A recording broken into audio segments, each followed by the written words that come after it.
সবাই বলে যে সয় সে রয়, কিন্তু কেউ এটা বলে না যে সয় সে ক্ষয়ও। হয়তো তার কিছুটা ক্ষতিও হয়।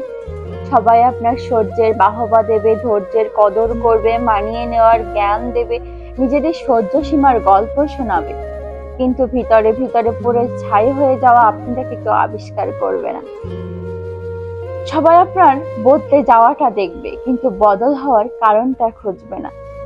ভিতরে ভিতরে মনটা পড়ে ছাই হয়ে যাওয়া মনটাকে কেউ জল দিয়ে শান্ত করবে না, বরং সমালোচনা করে আগুনটা আরো বেশি উস্কে দেবে। কাটা ঘায়ে কেউ মলম নয়, নুনের ছিটে দিতেই মানুষ বেশি ওস্তাদি।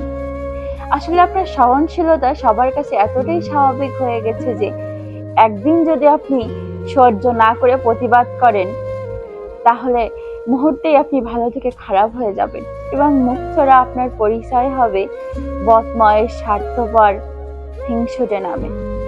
আসলে আপনার মুখ বুঝে সইতে সইতে আর রইতে রইতে ব্যাপারটা সবার কাছে স্বাভাবিক হয়ে গেছে।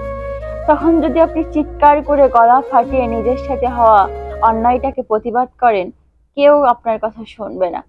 চোখের নিচে কালো দাগটা আঙুল দিয়ে দেখিয়ে দিলেও কেউ আর দেখবে না।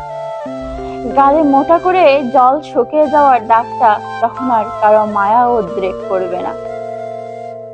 কেউ বলবে না এটার প্রতিবাদ হওয়া দরকার, এটা পরিবর্তন হওয়া দরকার, কারণ সবাই জানে যে ওর অনেক ধৈর্য, ও ঠিক মানিয়ে নিতে পারবে।